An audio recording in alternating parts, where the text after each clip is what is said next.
네, 지금부터 2020 글로벌 코리아 박람회 K방역과 보건의료 이 세션을 시작하도록 하겠습니다. 저는 지금 한국보건사회연구원 원장을 맡고 있는 조은식입니다. 먼저 제 개사를 말씀을 드리도록 하겠습니다. 안녕하십니까. 오늘부터 3일간 열리는 2020 글로벌 코리아 박람회에서 첫날 컨퍼런스 세션의 주제인 K방역과 보건의료 진행을 맡은 한국보건사회연구원장입니다. 우선 바쁘신 가운데 오늘 행사를 위해 축사 및 K방역에 대해 말씀해 주신 우리 박능우 장관님 본래 오시기로 되어 있었는데 오늘 긴급 국무회의가 있는 바람에 지금 참석을 못하고 고덕영 인구정책실장님께서 대신 나중에 대독해 드리도록 그렇게 하겠습니다. 우선 참석해 주신 데 대해서 감사의 말씀을 드립니다. 그리고 또한 오늘 그 주제 발전해 주실 두 분 선생님과 또 세 분의 토론자 선생님께도 감사의 말씀을 우선 드립니다. 이번 글로벌 코리아 박람회는 포스트 코로나를 넘어서 위드 코로나 시대를 맞아 세계의 평화와 번영, 지속 가능 발전에 기여하는 세계 선도국가로서의 대한민국의 위상을 한층 높이는 자리가 또 될 수도 있습니다. 또한 이번 박람회를 통해서 국가기관 및 공공기관별로 여러 가지로 각자 추진되어 온 많은 국제협력 사업의 어떤 문제들과 함께 각 국가들이 이 위드 코로나 시대에서는 연대와 협력을 통하지 않고서는 모든 문제들을 해결하지 못한다는 그런 어떤 사회적 가치를 저희들이 발견하게 됩니다. 그리고 현재 그 130개가 넘는 국가기관과 공공기관이 함께 또 진행하고 있는 행사인 만큼 팀 코리아로서의 공유 협력 플랫폼 그 수립을 모색해 가는 데에도 많은 우리가 오늘 되는 이 컨퍼런스를 통해서 많은 시사점을 얻을 수 있지 않을까 생각합니다. 애초에 글로벌 코리아 박람회는 다양한 포맷과 온 오프라인이 결합된 하이브리드 행사로 기획되었습니다만은 잘 아시다시피 또 이 코로나19라는 또 3차 유행의 이러한 또 엄중한 이 시기를 맞이함으로 인해서 우리가 또 대면하지 못하는 그런 아쉬움은 있지만은 또 온라인을 통해서 지금 많은 분들이 아마 보고 계실 걸로 생각을 하고 있습니다. 그간 대한민국이 축적해온 소프트 파워의 와 그다음에 하드웨어의 그 역량이 없었더라면은 이런 행사가 추진되기가 무척 어려웠을 것이라고 생각합니다. 여하튼 이 박람회 현장에서 많은 사람들이 사실 대면으로 해서 이루어졌으면 좋았을 텐데 하는 그런 어떤 아쉬움은 있습니다. 그리고 오늘 저희들이 맡고 있는 이 컨퍼런스 주제는 K방역과 보건의료입니다. 그래서 지금 이 시간 이 코로나19의 3차 유행이라는 이 엄중한 시기에 처해 있지만은 그럼에도 지금까지 이 대한민국의 그 방역 대응은 그래도 모범 사례로 세계에 알려져 있습니다. 잘 아시다시피 그 3T 그 진단하고 그 다음에는 또 추적하고 그 다음에는 또 치료하는 이 세 가지 과정을 그래도 잘 지켜오고 있고 또 그런 것이 바로 이 또 생활 방역과 연결해서 잘 이루어지고 있는 것은 또 국민 여러분들의 많은 참여와 그리고 또한 그 시민의식의 어떤 발로가 아닌가 하는 생각이 듭니다. 일단 국제적으로는 대한민국의 이 소프트 파워를 인정받기 시작한 여러 가지 어떤 문화라든가 교육이라든가 과학기술 분야에서도 우리가 이 코로나19의 어떤 대응과 함께 모든 분야에서 특히 또 보건의료 우리 파트에서는 세계적 역량이 새롭게 부각되고 있다고 하겠습니다.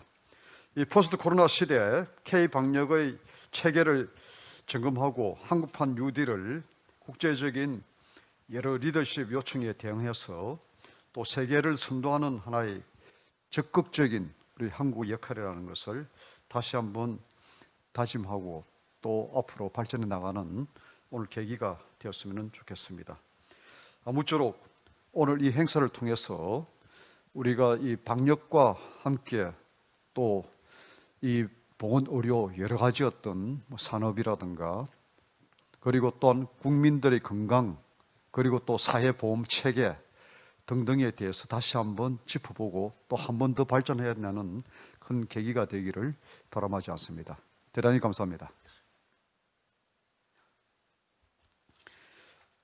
그러면은 이제는 축사 시간인데요.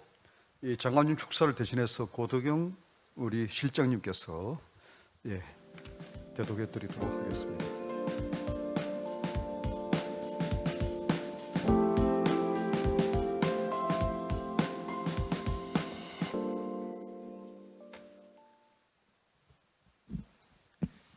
안녕하십니까. 보건복지부 인구정책실장 고덕영입니다. 글로벌 코리아 박람회를 통해 국가기관과 공공기관이 공동 대응을 해서 우리나라의 자원과 장점을 공유하고 우리가 부족한 부분은 글로벌 협력을 통해 전 세계가 평화, 번영, 지속가능성이라고 하는 목표를 함께 달성해 나가기를 바랍니다. 오늘 저희 박능우 장관님께서 직전까지 참석하시기로 하셨는데 잘 아시다시피 코로나19 상황이 엄중한 관계로 긴급한 다른 행사가 마련이 되었습니다. 그래서 제가 대신하는 것으로 제가 대독을 하게 되었습니다. 안녕하십니까. 보건복지부 장관 박능우입니다. 글로벌 코리아 박람회 컨퍼런스의 보건의료 세션을 준비해 주신 한국보건사회연구원 조웅식 원장님과 임직원 여러분이 노고에 감사드립니다. 우리는 코로나19라는 감염병 시대에 살고 있습니다. 우선 코로나19로 희생되신 분과 유가족 그리고 병마와 싸우고 계신 전 세계 모든 분께 진심으로 위로의 마음을 전합니다. 또한 인류의 건강을 지키기 위해 헌신하고 있는 세계 각국의 의료진과 방역요원, 국제기구 관계자들께 깊은 존경과 감사를 표합니다. 우리가 직면한 코로나19의 위기는 인류의 일상을 송두리째 바꾸고 있습니다. 전 세계 코로나19 감염자는 6천만 명을 넘어섰고 전 세계적으로 140만 명이 넘는 희생자가 발생하였습니다. 올 한 해 세계 각국이 벌여온 코로나와의 전쟁은 어떤 국가도 혼자만의 힘으로 위기를 이겨낼 수 없음을 여실히 보여주고 있습니다. 바이러스는 인종, 지역을 구분하지 않기 때문에 모든 국제사회 구성원의 연대와 협력이 중요합니다. 정보를 공유하고 함께 협력하는 힘은 바이러스가 갖지 못한 인류만의 힘입니다. 연대와 협력이야말로 코로나와의 전쟁에서 승리할 수 있는 가장 강력한 무기입니다. 한국은 코로나의 피해를 가장 먼저 입은 나라 중 하나였습니다. 그럼에도 한국이 지금까지 통제 가능한 수준으로 코로나19와 맞서고 있는 것은 코로나 확산 초기부터 국제사회와의 긴밀한 협력이 있었기 때문입니다. 초기에 한국은 세계보건기구가 신속하게 제공하는 코로나19 관련 정보를 통해 코로나19 바이러스의 특성을 적극적으로 파악하였습니다. 이를 토대로 진단키트를 만들어내는 한편 특별입국 절차를 통해 해외 유입을 차단하고 생활치료센터를 통한 환자치료 체계 마련, 방역과 일상의 균형을 유지하기 위한 사회적 거리두기 체계화 등 다양한 방역 정책들을 시행하였습니다. 한국의 방역 정책은 개방성, 민주성, 투명성을 지키면서도 과학적 근거에 기반한 혁신성을 바탕으로 코로나 상황의 변화에 유연하고 창의적으로 대응해왔습니다. 이러한 한국의 K-방역은 세계보건기구를 비롯한 여러 국제기구와 외신들로부터 긍정적인 평가를 받고 있습니다. 한국 정부는 국경을 봉쇄하지 않고 방역과 경제를 지켜온 경험을 세계 각국과 공유하고 있습니다. 코로나19 팬데믹 상황에서 한국의 방역 경험을 문의하는 세계 각국의 요청에 부응하여 웹 세미나를 개최하고 주요 방역 지침과 영상 자료를 배포하는 등 위기에 처한 국제사회와 연대하고 협력하고자 노력했습니다. 또한 세계보건기구, G20, 아세안, 한중일 협의체 등 각종 국제회의에 참석하여 한국의 코로나19 대응 경험을 공유하고 글로벌 협력을 강조하면서 보건안보 이슈를 주도해 오고 있습니다. 한국은 국제사회가 지향하는 포용적 다자주의에 입각하여 코로나19로 인한 피해를 최소화하기 위해 국제기구는 물론 세계 모든 나라와 적극적으로 협력해 나갈 것입니다. 이를 위해 앞으로 보건 취약국가에 대한 인도적 지원을 확대하고 방역 경험을 공유해 나가야 합니다. 한국은 인류의 건강을 함께 지키기 위해 세계보건기구와 적극 협력해 나갈 것입니다. 또한 백신 치료제 개발과 공평한 공급을 위해서도 노력할 것입니다. 백신과 치료제의 개발을 위한 국제협력뿐 아니라 개발 후 각국의 공평한 접근권 보장은 매우 중요한 과제이기 때문입니다. 세계 각국이 참여하는 국제적인 모금을 통해 국제기구가 충분한 양의 백신을 확보하여 빈곤국과 개도국도 그 혜택을 받을 수 있게 해야 합니다. 한국은 세계보건기구와 세계백신연합의 세계 백신 공급 메커니즘에 적극 참여하고 있습니다. 세계보건기구의 국제보건규칙을 비롯한 관련 규범을 정비하는 일에도 적극 협력하겠습니다. 우리는 언제라도 올 수 있는 신종 감염병 위기에 보다 신속하고 효과적으로 대응할 수 있어야 합니다. 코로나19 재유행의 파고가 매우 높습니다. 반면 백신과 치료제 개발에 대한 청신호도 들리고 있습니다. 전 세계가 연대와 협력을 통해 이번 고비를 지혜롭게 넘어갈 수 있기를 기대합니다. 감사합니다. 예, 대단히 감사합니다. 그럼 지금부터 이제 두 분의 발제를 듣도록 하겠습니다. 먼저 김남순 한국보건사회연구원 선임 연구위원이신 김남순 박사님을 모신 가운데 유럽 6개국의 코로나 대응과 보건의료 체계 비교 분석이라는 제목으로 발제를 해주시는데 한 18분 정도만 좀 해주셨으면 감사하겠습니다. 네, 방금 소개받은 한국보건사연구원의 김남수입니다. 저는 이제 외국의 유럽의 코로나 대응과 보건의료 체계의 어떤 영향 요인에 대해서 종합 분석하는 내용을 말씀을 드리겠습니다. 예, 발표를 시작하겠습니다. 예. 코로나 유행 중에 1차 대유행 기간에 우리나라와 아시아, 뉴질랜드 여기에서 굉장히 이제 환자 수를 적게 유행을 하고 사망률도 적어서 비교적 선방하고 있던 가운데 이제 유럽에서는 굉장히 폭증을 하고 사망자 수도 많고 그래서 선진국으로 알려진 유럽에서 이렇게 대응이 어떤 문제가 있는가 이러한 의문을 많이 가지게 되었습니다.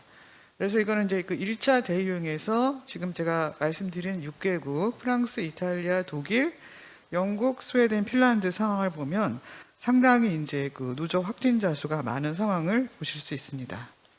그리고 이제 사망자 수도 굉장히 높고요. 상대적으로 보시면 이제 독일과 핀란드가 주로 이제 1차 대유행을 중심으로 보면 사망률이 낮은 편이고 나머지 4개 국가는 사망률이 높은 상황입니다.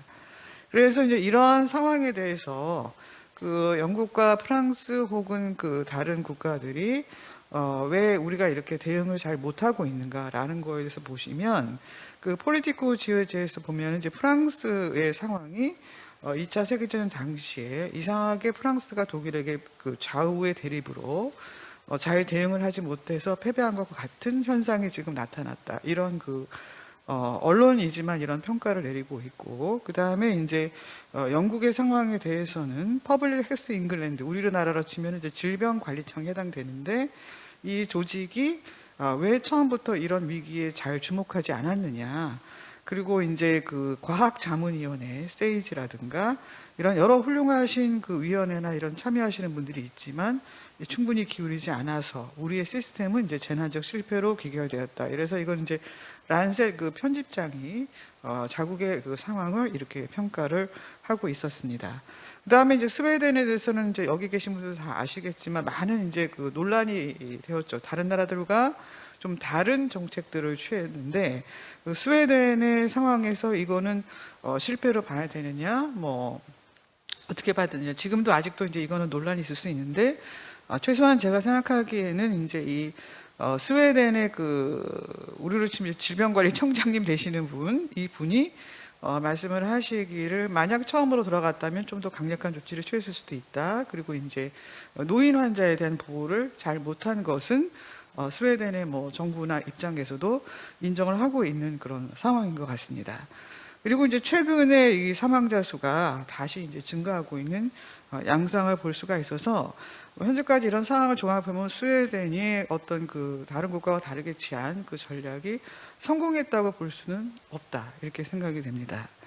그리고 이제 물론 이제 유럽 지역이 어쨌든 보건의료 시스템이라든가 여러 시스템들이 굉장히 선진적이기 때문에 이 코로나 조사를 하고 감염률을 발표를 하고 데이터를 게더링하고 이런 여러 가지 활동들이 굉장히 체계적으로 이루어지고 있는 지역이기 때문에 의료 인력에 대한 감염 이 부분도 굉장히 높게 나올 수는 있지만 어쨌든 이런 리뷰를 한 거에 비하면 유럽 국가들이 의료 인력의 감염에서 굉장히 좋은 순위는 좋은 뜻은 아니지만 이제 우위를 차지하고 있어서 전반적으로 유럽의 상황이 적어도 퍼스트 웨이브에 대해서는 제대로 대응을 하지 못한 것은 우리가 그렇게 이제 생각을 하게 되겠습니다.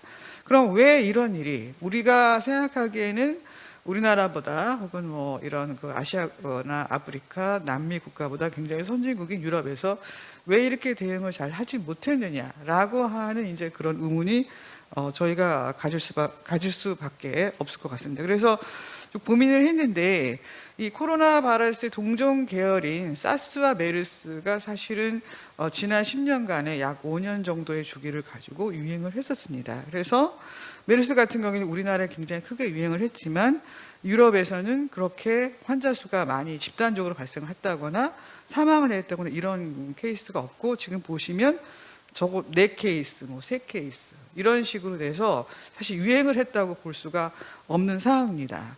그런 상황이고요. 그래서 그 이전에 사스도 사실은 마찬가지여서 이러한 부분들이 동종 코로나 바이러스에 대해서 이거는 좀 아시아의 질병이 아닌가 이렇게 좀 생각을 좀 방심을 하게 만든 측면이 있지 않았을까 생각을 합니다. 다음에는 이제 신종 인플루엔자에 대한 경험이 또 있는데요. 신종 인플루엔자가 2009년, 2010년도에 유행을 했을 때 당시에 이제 우리나라에서도 백신이나 타미플루라고 하는 치료제에 대한 여러 가지 확보하는 문제가 있었습니다. 그런데 유럽 국가에서 2007, 2008년도에 서브프라임 모기지 사건으로 해서 경제 위기가 있었는데 그 이후에 이제 이 신종 인플루엔자 유행을 했을 때 WHO에서 이런 치료제를 이제 대량 비축을 하라는 공고를 했고 유럽 국가에서 영국이나 프랑스 다 비축을 했지만 이게 이제 생각보다 이렇게 많이 사용되지 못했고 당시에 또 이 타미플루라고 하는 치료제에 대한 효과에 대해서 체계적 문헌고찰을 수행을 했는데 어떤 논문이 빠졌다 이런 여러 가지 논란들이 있었습니다. 그래서 이제 종합적으로 영국의 코크란 그룹이 나중에 리뷰한 거에 대해서는 생각한 만큼 효과가 부작용에 비해서 크지는 않다. 이런 식으로 결론이 나왔기 때문에 경제 위기 이후에 이런 대유행이 생겼는데 이런 상황에서 이제 많이 사용되지 못한 혹은 효과에 논란이 있는 이 제재를 대량 비축한 거에 우리가 공공 재원을 낭비한 게 아니냐 이런 또 문제 제기가 있었고, 이러므로 인해서 이제 프랑스 같은 경우에는 뭐 장관이 교체된다든지 여러 가지 이제 그런 문제가 좀 있었습니다. 그래서 그 다음에 아까 말씀드린 그 경제 위기로 뭐 다른 분야도 많이 위축이 됐겠지만 전체적으로 유럽 국가에서 보건의료 예산이 감소하고 의료의 그 공공기관에 대한 예산도 감소하고, 그 다음에 이제 공공병원이 뭐 문을 닫는다든지 다른 병원과 통합된다든지, 그래서 전체적인 병상도 줄어들고 공공병상들고 줄어드는, 그래서 보건의료 시스템의 공공성이 대체적으로 좀 약화되는 추세였다 이렇게 볼 수가 있을 것 같습니다. 다음으로는 이제 이것이 이제 어떤 코로나 바이러스가 아시아 중국에서 먼저 발생했기 때문에 이게 아시아 지역에만 국한되기에는 우리가 이제 글로벌화가 그동안 급속하게 진행을 했기 때문에 뭐 이탈리아에서는 이제 중국과 1대1로의 어떤 그런 계약을 뭐 MOU를 체결한다든지 이런 문제들로 인해서 이 감염이라고 하는 것이 어떤 한 국가 대륙에 국한될 수 없는 그러한 지금 세계 경제적 상황에 처해 있는 부분들이 있었다라는 측면이 있습니다. 그리고 이제 인구 경제적 상황은 요거는 참고로 하시고 넘어가겠습니다. 그다음에 이제 건강보장 제도를 보면 프랑스와 독일만이 이제 사회보험 제도고, 저희가 조사한 다른 나라에서는 대부분 이제 국가보건의료 서비스 제도를 갖고 있고, 핀란드는 두 개의 NHS와 NHI를 같이 겸비한 그런 제도를 갖고 있습니다. 그리고 보시면 이제 사회보험 국가하고 그 스웨덴이 비교적 그 GDP에서 의료비가 차지하는 비중이 이제 다른 국가보다 약간 더 높은 상황입니다. 그래서 이제 그 유럽의 대응 상황을 살펴보겠습니다. 대응 전략은 우리가 이미 이제 1년 동안 코로나 유행을 겪었기 때문에 이 컨테인먼트 억제를 할 것이냐, 아니면 이제 마이티게이션 완화 전략을 취할 것이냐. 봉쇄는 주로 유행 초기에 이제 그 감염자와 접촉자를 격리를 해서 다른 지역 사회로 확산되지 않게 철저하게 그거를 이제 말하자면 마크를 하는 그런 전략이고, 완화 전략은 이게 이제 지역사회에 퍼진 경우에는 이제 그 사람 상황에 대응하면서 더 이상의 피해를 혹은 전파 속도를 낮추는 그런 전략입니다. 그래서 이제 봉쇄 전략이 좀 더 적극적이고 어그레시브한 것이고, 완화 전략은 좀 대응적인 그런 성격을 띠고 있는데, 그렇다고 해서 이 봉쇄와 완화가 완전히 구분되는 것은 아니고 상황에 따라서 이게 이제 믹스돼서 진행이 될 수 있는데, 대체적으로 이제 유럽 국가에서 취한 전략은 이것이 이제 팬데믹이고 이미 지역 사회로 들어와 있고 이렇게 되고, 그 다음에 뭐 여러 가지 상황적인 조건에 의해서 뭐 검사를 많이 하고 추적하고 격리하는 적극적인 전략을 취하는 것에 대해서 그것에 대해서 좀 그 부정적인 입장이 좀 있었던 것 같습니다. 여기는 핀란드의 이제 보건의료 당국자의 그 말입니다. 그래서 핀란드 같은 경우에도 보면은 로어 더 커브, 그 완화 전략을 취했다고 되어 있습니다.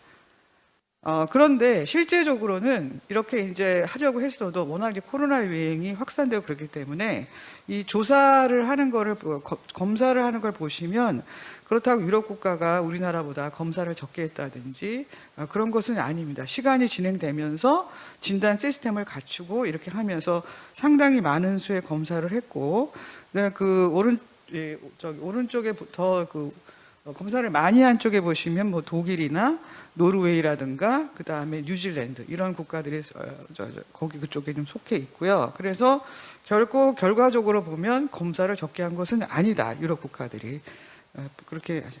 그래서 이게 보시면 이게 지금 이 지도상으로 보면 독일이 가장 적극적으로 그 진단 검사의 대상을 폭넓게 잡아가지고 했다는 걸 보실 수 있고, 나머지 영국, 뭐 프랑스, 이탈리아 등은 이 그 증상이 있는 경우에는 검사를 해서 이게 전반적으로 이제 검사가 확대되는 그런 그 양상을 보였다는 걸 아실 수가 있고요.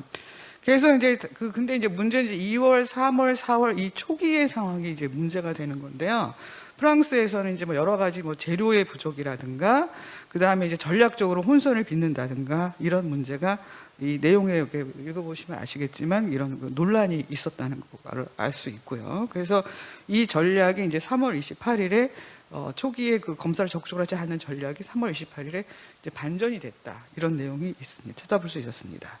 그래서 종합적으로 보면 국가마다 이제 편차는 있지만 애초에 이제 유럽에서의 코로나에 대한 경각심이나 준비가 부족했던 거, 그 다음에 이제 그런 상황에서 지역사회를 많이 확산되었기 때문에 우리처럼 그 확진자와 접촉자를 다 찾아서 격리하는 정책을 펼치기가 조건이 어려웠던 점, 그 다음에 상대적으로 준비를 좀 적게 했기 때문에 이 검사의 세팅이라든가 이런 부분이 어려웠던 거, 그 다음에 급격하게 또 검사를 많이 하게 되면 이거를 이제 그 치료 쪽에서 받아줘야 되는데 그런 부분에 대한 걱정, 우려 이런 게 있었고, 그 다음에 이제 우리는 메르스를 거치면서 여러 가지 IT 정보를 기존의 그 전통적인 역학조사와 합쳐가지고 이제 이런 추적하는 그거를 이미 이제 메르스 때 경험을 했는데 여기에 이제 그런 부분을 이제 닥쳐서 이제 준비를 해야 되는 입장이 있었고, 그래서 이제 4월이나 이런 이후에 그 개인 그 모바일 폰에 앱을 깔아서 추적하는 거를 시도를 했지만 이게 이제 의무 사항이 아니었기 때문에 사실상 이게 실효성은 떨어졌다고 볼 수 있겠습니다. 그래서 이런 상황 때문에 이 컨테인먼트 전략을 처음부터 적극적으로 펼치기에는 상황이 여의치 않았다, 이렇게 볼 수가 있을 것 같습니다. 그 다음에 이제 우리랑 차이 나는 점은 뭐냐면 여기에는 이제 무증상 환자나 경증 환자, 코로나로 확진됐음에도 불구하고 이런 사람들을 어떤 시설에 넣거나 병원에 입원시키지는 않고 자가 격리를 하도록 했습니다. 근데 이제 우리나라는 생활치료센터라는 거를 만들어서 이 경증 환자나 무증상도 이제 거기에서 있어서 관찰을 하는 부분이 있었고요. 그러니까 이런 부분들도 이 확산이 되는데 확산을 억제하는데 이제 유럽 쪽에서는 그런 정책을 취하지는, 우리처럼 그런 완전히 이 확진자를 격리하는 정책을 하지는 않았다, 이런 차이가 또 있습니다. 그다음에 이제 이게 그 이탈리아 한 나라에서도 이 어떤 그 주마다 그 취한 전략에 따라서 적극적인 정책을 펼친 그 베네토 주와 롬바르디 주 사이의 유행의 규모나 그 다음에 사망률의 차이를 보여서 이런 부분들은 이 코로나19와 같은 그런 팬데믹 현상은 이게 지방 정부마다 이렇게 다른 정책을 펼칠 것이 아니라 국가적으로 좀 통일된 정책을 비교적 강하게 취할 수밖에 없었는데, 우리 다 알다시피 스웨덴은 그것을 강하게 펼치지 않고 일종의 소프트 록다운 정책을 취했습니다. 그래서 이거는 이제 영국의 옥스포드 그쪽 그 연구센터에서 이 사회적 거리두기 정책을 모니터링을 계속 했는데요. 물론 다른 여러 가지 모니터링을 했지만 그 몇 개의 그 지표를 모아서 통합 지표로 이제 정책 강도 지표라는 거를 이제 개발을 했습니다. 이런 상황을 보시면 이제 이탈리아나 초기에 굉장히 유행이 급속하게 확산된 이탈리아라든가 프랑스, 독일, 그다음에 영국 다 이제 그 정책을 매우 강하게 펼쳤는데 스웨덴은 시종일관 좀 낮은 수준을 유지를 하고 있다는 것을 아실 수 있습니다. 그다음에 또 한 가지 이제 우리 한국과의 차이는 이제 마스크 사용이, 우리는 이제 어떤 사회적 문화가 되는데 애초에 이 부분이 좀 거부감이 있었고 유럽인들에게, 그다음에 이제 WHO도 처음에는 명확하게 공고하지 않았고 이제 그러면서 시간이 흐르면서 이제 이 마스크 사용이 점차 그 기본화되는 그런 과정에 있는데 이것이 이제 우리나라와 차이고 있고요. 근데 그럼에도 불구하고 저희가 이렇게 연구를 해본 바에 의하면 유럽의 상황에서 우리가 또 배울 점은 있는 것 같습니다. 그래서 그 독일은 그 로버트 코흐 인스티튜트라 그래가지고 주로 이제 우리나라 질병관리청보다 연구 쪽에 강화되어 있는 이런 아주 굉장히 그 고품질의 공중보건 조직을 갖고 있다는 강점을 갖고 있고요. 그 다음에 공공병상이 비록 2000년대 이후에 감소하긴 했지만 한국의 인구 1000명당 1.25개인 거에 비해서 여기 있는 나라들은 우리보다 2배 혹은 3배 이상의 공공병상을 소유를 하고 있다. 그럼 우리가 전체 병상의 6%를 차지하고 있는데 여기는 10%가 넘고 20%가 넘고 어떤 나라는 30%까지는 차지하고 있다. 그런 점이 의료에 대한 의료 시스템이 대응하는 데 상당한 강점이 있다고 생각을 합니다. 그 다음에 이제 그 중환자실 규모인데요. 중환자실 규모를 보면 여기서는 이제 프랑스와 독일이 많이 갖고 있는데 특히 독일이 많이 갖고 있다는 걸 아실 수 있습니다. 독일은 그럼 왜 이렇게 중환자실을 많이 보유하고 있느냐? 2차 세계대전의 쓰라린 경험이라든지 여러 가지 사회 경제적인 그 여유, 그 다음에 이 그 정책이 입원 서비스를 좀 선호하는 쪽으로 되어 있어서 이러한 특성들을 갖고 있어서 사실 독일의 보건정책 전문가들은 이거를 자기 나라의 문제점으로 그동안 생각해 왔지만 코로나19 상황에서는 이게 상당히 강점으로 작용을 했습니다. 그 다음에 이제 우리나라와 차이가 나는 점은 영국과 핀란드의 상황을 보면 병상을 확보하는 전략을 매우 적극적으로 펼친 것을 보실 수 있습니다. 그래서 상당히 많은 규모의 예산을 투자를 했고 그 다음에 이제 10,000병상 이상을 영국은 확보를 했고, 핀란드도 마찬가지고요.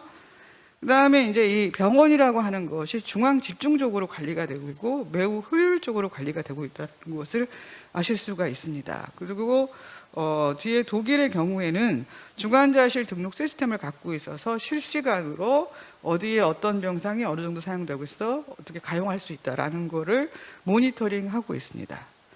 그리고 그 다음에 이제 인력에 관해서도 초기부터 이제 이 업무, 이 대응 인력의 과다 업무에 대한 부담을 감소시키기 위해서 학생들을 리크루트 한다든지, 영국이 처음부터 그랬던 건 아니지만 트레이서를 고용을 했다든지 이러한 특성을 갖고 있고요.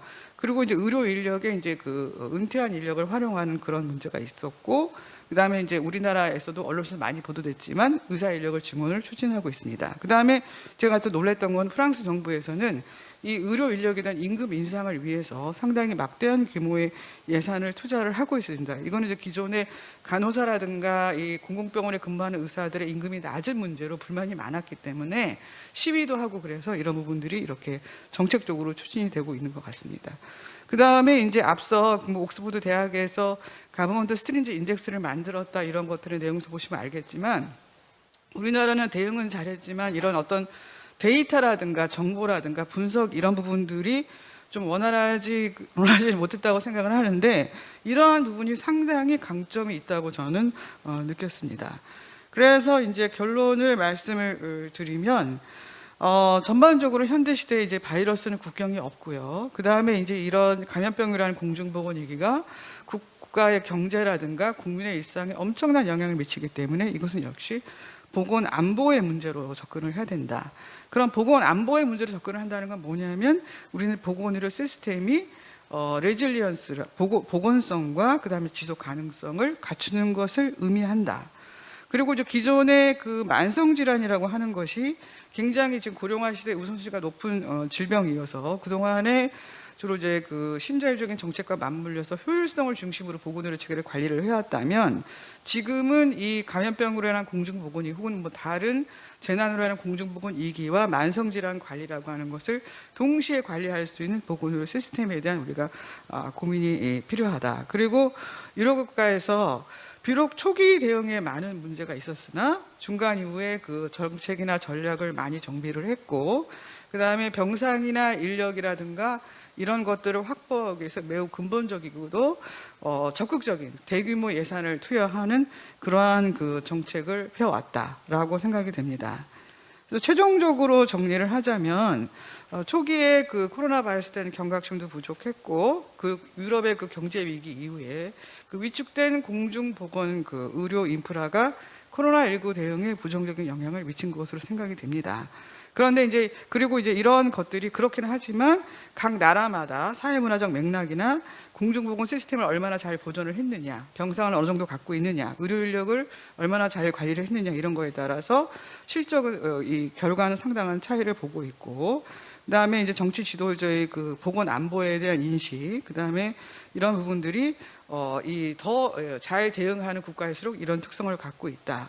그럼에도 불구하고 유럽의 병상과 인력에 대한 매우 적극적인 투자, 그다음에 정보, 연구 시스템 이런 부분들이 우리 상당히 배울 점이 많아서, 특히 지금 현재 3차 대응을 맡고 있는 국내 상황에서 의료 인력과 병상 확보를 위한 전향적 조치는 국내에서도 이런 점들을 매우 적극적으로 고려를 해야 되는 것이 아닌가 이렇게 생각합니다. 네, 이상 발표 마치겠습니다. 네, 감사합니다. 우리나라에 주는 어떤 시사점이 몇 가지 있어요. 그러니까 유럽은 초기에는 그렇게 좀 실패한 것이 보이지만은 그래도 그나마 이렇게까지도 막고 있는 것은 몇 가지 어떤 강한 몇 가지 점이 있는데, 그게 우리가 좀 배워야 될 부분들도 있다는 겁니다. 그래서 거기 보면은 이 공공 병상, 그다음에 공공 의료 인력들에 대한 확보가 반드시 필요하다는 것을 우리에게 주는 것 같고요. 그 다음에 또 하나는 여러 가지 어떤 그동안에 가지고 있던 많은 연구 데이터를 지금 계속 잘 모으고 있고, 그게 앞으로 활용이 된다면 좋겠다. 우리도 지금 데이터를 모으는데 아주 열심히 해야 될 것 같고요. 그 다음에는 또 이 유사 인력들도 충당을 하고 그 어려운 가운데서도 그다음에는 또 임금들도 인상을 해주고 뭐 그런 것들도 있고 그다음에는 이 전체적인 공중보건 어떤 의료 관리 자체를 시스템을 그래도 구축되어 있는 내용들이 있었다는 겁니다. 뭐 그리고 마지막으로 이제 그 하나가 이제 프라이버시, 우리나라에 특히 프랑스에서 나타난 게 이제 추적의 문제, 그 개인의 어떤 정보를 어디까지 선까지 추적을 할 것인가 하는데 이것은 앞으로 지금 현재 글로벌한 어떤 문제로서 지금 부각이 되고 있습니다. 여튼 지금 현재 김남수 박사님은 전번에 그 5년 전에 그 메르스 때 또 그 백서를 그때 쓰는데 아주 중요한 역할을 했고 지금 현재 코로나 19에 대한 그 백서도 현재 또 물론 아직까지 중간에 있지만은 계속 정리를 해 나가고 있는 백서를 지금 만들고 있는 분 중에 한 분입니다. 예, 감사합니다. 그리고 이제 우리 김윤 우리 의과 서울대 의대 교수님의 이제 그렇다면은 K 방역은 어떻게 진행해야 될까요? K 방역 진화해야 한다는 제목으로 말씀해 드리겠습니다. 이쪽을 보시면서 20분 내에 좀 해주시기를 부탁드립니다. 네, 안녕하십니까. 소개받은 서울의대 김윤입니다. 제가 말씀드릴 내용은 K-방역이 지금 저희 3차 대유행의 와중에서 어떻게 진화해야 1, 2차 때와 마찬가지로 성공적으로 코로나19와의 싸움을 이겨낼 수 있을 것인가에 대해서 말씀을 드리도록 하겠습니다. 예, 보시는 사진은 어제 수도권 사회적 거리두기가 2.5단계로 격상된 서울의 명동 거리입니다. 한산한 모습을 보실 수 있고요. 이렇게 그 정부가 사회적 거리두기를 할 수밖에 없었던 것은 2차 유행의 규모를 넘어서고 1차 유행의 규모에 육박하는 3차 대유행이 계속되고 있기 때문입니다. 그럼 이 시점에서 우리는 이제까지 무엇을 해왔고 그 해온 것에서 무엇이 문제였고 또 앞으로 어떻게 해야 될 것인지에 대해서 말씀을 드리도록 하겠습니다. 크게 코로나19 방역 전체를 구성하는 요소들을 나눠보면 첫 번째는 감염자의 숫자를 줄이는 것을 목표로 하는 사회적 거리두기와 개인의 방역 지침 준수입니다. 두 번째는 환자가 발생하면 신속하게 역학조사를 하고 접촉자들을 찾아내서 격리하고 검사해서 N차 감염이 생기지 않도록 막는 것이죠. 생긴 환자에 대해서는 신속하게 중증도별로 치료를 해서 지역 내에서 완결적으로 치료해서 치명률을 낮추는 것을 목표로 하는 것입니다. 그래서 사회적 거리두기, 확진 검사와 신속한 접촉자의 격리, 발생한 환자를 잘 치료하는 것, 이게 이제 코로나19 방역의 세 가지 구성 요소입니다. 이게 어떻게 되어 왔는지, 무엇이 문제였는지, 앞으로 어떻게 해야 될 것인지에 대해서 말씀을 드리도록 하겠습니다. 먼저 방역입니다. 보시는 그림은 이제 최근까지 그 우리나라와 여러 국가들의 인구 100만 명당 코로나19 환자 발생 숫자를 보여드리는 것이고, 우리나라가 요 아래 한참 아래에 있죠. 물론 이제 다른 아시아 국가들도 아래에 있지만, 이게 무슨 얘기냐면 우리의 방역은 이제까지 굉장히 성공적이었다. 인구당으로 비교하면 미국이나 유럽 국가들에 비해서 확진자 숫자를 효과적으로 줄여왔다라는 것이죠. 그런데 우리가 무엇을 대가로 해서 확진자의 숫자를 줄일 수 있었을까요? 라고 하는 질문에 대한 답으로 보여드리는 그림입니다. 위에는 우리나라, 밑에는 일본이고요. 지난 봄부터 확진자의 숫자가 얼마나 늘어나는가를 보여드리는 그림과 함께 앞에 김남순 박사님이 말씀하신 그 옥스퍼드 스트린전스 인덱스라고 하는 여러 가지 사회적 거리두기를 어느 정도 강력하게 하는가를 지수화해서 보여주는 그림을 보시면 보시는 것처럼 우리나라는 환자의 숫자가 상당히 적은 상태에서도 높은 수준의 사회적 거리두기 수준을 유지하는 걸 보실 수 있고요. 반면에 일본은 환자 수 증가에 비해서는 낮은 수준, 그러면서 환자 수 변화에 따라서 탄력적으로 사회적 거리두기의 수준을 조절하는 것을 보실 수 있습니다.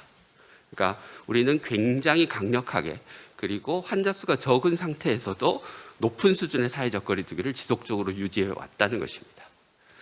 그런데 그러면 이렇게 높은 수준의 사회적 거리두기를 유지하는 게 과연 맞느냐라는 이야기입니다.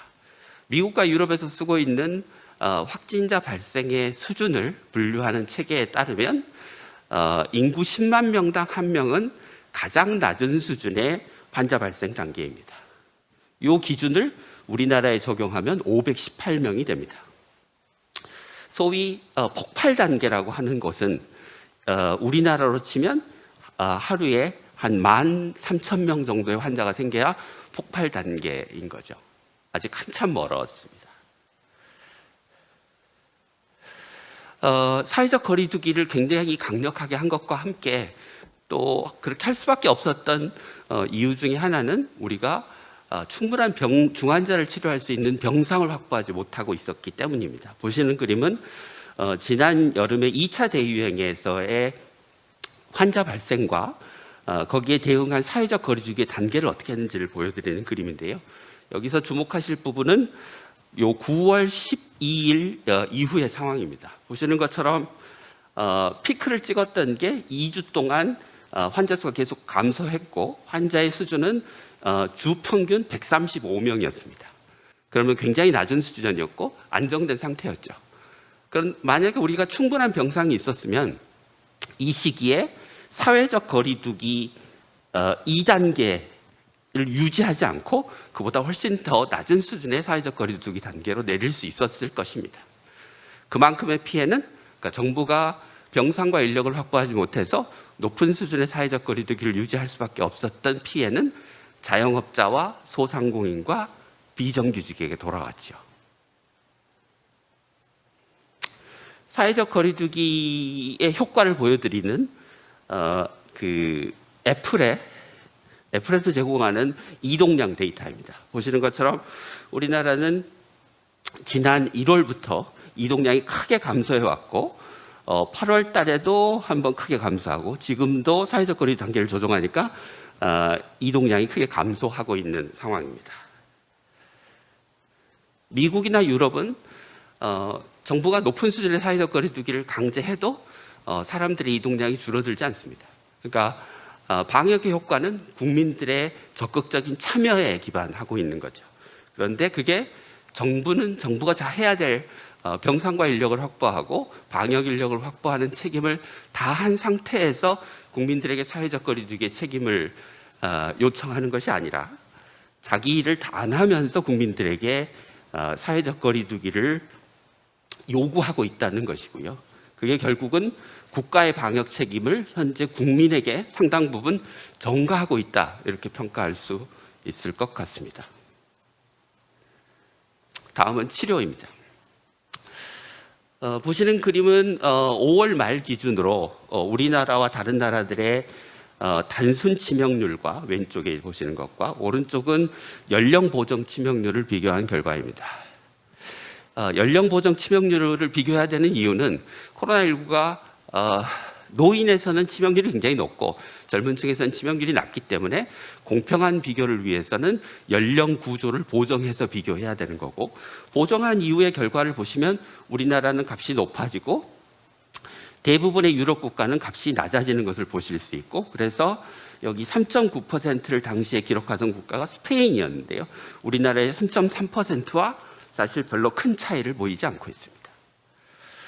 이 같은 결과는 최근에도 여전히 확인이 되고 있는데요. 보시는 그림은 X축에는 코로나19 환자 수, Y축에는 사망자의 숫자, 그다음에 이 빗금으로 쳐진 부분들이 사망률이고요. 우리나라의 위치가 여기쯤이고 이게 1%와 2%의 사이쯤입니다. 그냥 그림에서 쉽게 보실 수 있는 것처럼 우리나라의 치명률은 환자의 발생 숫자를 고려하더라도 그렇게 낮은 수준이 아니라는 것을 아실 수 있습니다. 여전히.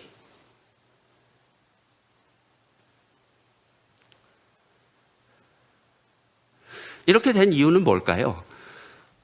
우리가 코로나19의 환자를 왼쪽 그림에서 보시는 것처럼 80%는 공공병원에서 진료하고 나머지 20%만 민간병원에서 진료를 했습니다. 그렇지만 그래서 공공병원의 역할이 두드러졌죠. 공공병원의 가치의 발견이라고 재발견이라고도 얘기를 했지만 문제는 여기서 얘기하는 공공병원인 지방의료원, 보훈병원, 산재병원들이 대부분 규모가 작은 병원이고 중환자 진료 능력이 떨어지는 병원들이라는 겁니다. 그래서 환자의 중증도별로 어디에서 치료받았는가를 보면 최중증 및 중증 환자는 중환자실에서 치료를 받았어야 됐는데 그중에 55% 정도가 중환자실이 아닌 일반 병동에서 치료를 받았습니다. 중등도의 환자는 일반 병원에서 치료를 받더라도 중환자 진료 능력이 있는 300병상 이상 병원에서 진료를 받아야 되는데 그렇지 못한 경우가 30%가 넘어섰죠. 정부가 즉각적으로 동원할 수 있는 병원은 지방의료원 등의 공공병원이었지만 그 병원들은 안타깝게도 작고 중환자 치료 능력이 떨어지는 병원이어서 중환자 치료를 제대로 할 수 없었고 그 결과 치명률이 높았다고밖에 해석할 수가 없습니다. 그런데 정말 대구에서 신천지 신도를 중심으로 한 대규모의 감염이 생겼을 때 대구에는 병상이 없었을까요? 당시 권영진 시장은 대구의 병상이 부족하니 다른 지역에서 코로나19 중환자를 치료해달라고 받아달라고 호소를 했고 그 와중에 자택 대기 중에 사망한 환자가 17명이나 됐습니다. 그런데 당시에 대구시에 있는 대학병원, 큰 종합병원의 병상의 상황을 보면 보시는 것처럼 대구 지역 상급 종합병원 전체 중에서 파란색은 평상시의 병상 가동률입니다. 그래서 병원 전체의 병상 가동률, 중환자실의 병상 가동률을 보여드리는 건데 코로나19가 한참 창궐하던 시기인 2월 말 3월 초에 상급 종합병원의 일반 병동과 중환자실은 일반 병동은 4분의 3이 비어 있었고요. 중환자실은 절반이 비어 있었습니다. 병상이 없었던 게 아니고 병상은 있었고 심지어 비어 있었는데 그것을 체계적으로 국가가 동원하는 시스템이 없었던 것입니다. 그런데 문제는 이 같은 상황이 현재에도 별로 달라진 것이 없이 계속되고 있다는 것입니다. 요약해서 말씀드리면 전반적인 치료 수준은 낮지 않다, 평균적인 수준이다. 이런 결과가 발생한 이유는 조직적으로 병상을 동원할 수 있는 체계를 만들지 못한 국가의 책임이다. 그래서 입원하지 못하고 다수의 환자가 사망했다라는 것입니다. 아마 실제 입원하지 못해서 사망하는 환자의 숫자는 이보다 더 많을 수도 있고 이런 일이 더 비극적인 것은 대한민국 전체에서 올 겨울과 내년 초에 벌어질 수 있다는 것입니다. 그러면 뭘 해야 될까요? 자, 첫 번째는 시도와 시군구의 방역 인력을 확충해야 합니다. 조직을 새로 만들고 인력을 확충해서 늘어나는 환자에 대한 신속한 역학조사가 가능하도록 해야 되죠. 보시는 것처럼 정부에 제안한 것은 약 1,800명도를 증원하도록 권고를 했는데 실제 일어난 것은 500명 정도가 증원됐고 그것도 굉장히 늦게 이 결정이 이루어져서 증원은 됐지만 실제 시군구에서의 충원은 거의 이루어지지 않고 있는 게 현재 상황입니다. 그 결과는 집단 감염에서 역학조사의 신속성과 정확성이 떨어지고 있습니다. 보시는 그림은 6월 5일, 8월 15일, 10월 5일, 12월 5일 기준으로 증상에서 확진까지의 기간을 보여드리는 그림입니다. 그러니까 증상에서 확진까지의 기간이 지연이 많이 되면 될수록 확진자가 다른 사람을 감염시킬 위험도가 높고 그만큼 대량 감염으로 발전할 위험도가 높은 거죠. 보시는 것처럼 6월에는 4.2일이던 것이 7일, 6일까지 올라가고 있습니다. 그 다음은 최초 확진자에서 마지막 확진자까지 기간입니다. 코로나19의 최대 잠복기는 14일입니다. 처음에 환자가 발생했을 때 정확하게 역학조사를 해서 접촉자를 다 분리해냈다면 14일 이후에는 확진자가 나오지 않아야 되죠. 14일 이후에 확진자가 나온다고 하는 것은 역학조사가 잘못돼서 접촉자를 격리하는 데 실패했다는 것을 의미합니다. 오른쪽 그림에서 보시는 것처럼 마지막 확진까지 2주 이상이 걸린, 그러니까 역학조사가 실패해서 N차 감염으로 발전한 사례의 비중이 전체 집단 감염의 3분의 1을 넘습니다. 원래는 17% 정도에 불과했습니다. 이게 역학조사 인력들이 지치고 확진자는 늘어나고 이렇게 하면서 역학조사에 구멍이 뚫린 결과를 보여드리는 겁니다. 실제 어떤 사례들인지를 보여드리는 거고요. 보시는 것처럼 진단까지 소요 시간이 30일, 20일, 17일, 16일 이런 사례들을 보실 수 있고요.